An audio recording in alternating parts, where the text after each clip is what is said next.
Telugu matrimony ఆషాఢం offer. ఆషాఢం full గా free. Top హీరోల నుంచి ఏడాదికి 2 సినిమాలు. ఆ ఊహ ఎంత బాగుందో కదా. కానీ ఏం చేస్తాం, మన హీరోలేమో పాన్ ఇండియా క్వాలిటీ అంటూ ఒక్కో సినిమాకి 3 ఏళ్లు తీసుకుంటున్నారు. కానీ ఇలాంటి సమయంలోనూ కొందరు హీరోలు మాత్రం ఇచ్చిన మాటకి కట్టుబడి 6 నెలల గ్యాపుల్లోనే 2 సినిమాలు తీసుకొచ్చేలా ప్లాన్ చేసుకుంటున్నారు. మరి అలా రాబోతున్న హీరోలు ఎవరో ఎక్స్క్లూజివ్గా చూద్దామా?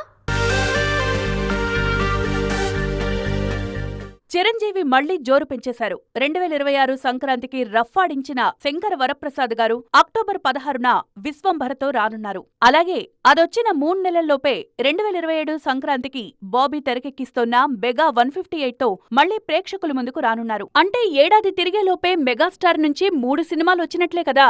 అలాగే వెంకటేష్ కూడా ఇదే స్పీడ్ మెయింటైన్ చేస్తున్నారు. అక్టోబర్ 2న ఆదర్శ కుటుంబం వస్తుంటే సంక్రాంతి బరిలో అనిల్ రావిపూడి ప్రాజెక్టుంది. ఇందులో కళ్యాణ్ రామ్ కూడా నటిస్తున్నారు. ప్రభాస్ సైతం డిసెంబర్ 3న ఫౌజీ సినిమాతో రానున్నారు. ఇదొచ్చిన 4 నెలలకే 2027 మార్చి 5న స్పిరిట్ సినిమాతో బాక్సాఫీస్ మీద దండయాత్రకు సిద్ధమవుతున్నారు. ఈ 2 సినిమాలపై అంచనాలు నెక్స్ట్ లెవెల్లో ఉన్నాయి. విజయ్ దేవరకొండ కూడా షార్ట్ గ్యాప్ లోనే 2 సినిమాలతో రానున్నారు.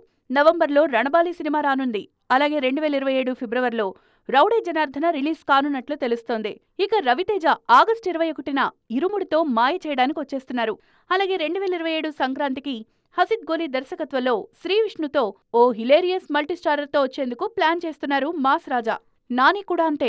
సెప్టెంబర్ 24న పారడైజ్ విడుదల కానుంది. అక్టోబర్ నుంచి సుజిత్ దర్శకత్వంలో బ్లడీ రోమియో మొదలుపెట్టి డిసెంబర్లోపు షూట్ పూర్తి చేసి సమ్మర్ 2027లో రిలీజ్ చేసేందుకు రెడీ అవుతున్నారు. శర్వానంద్ కూడా ఆగస్టు 28న భోగి సినిమాతో రానున్నారు.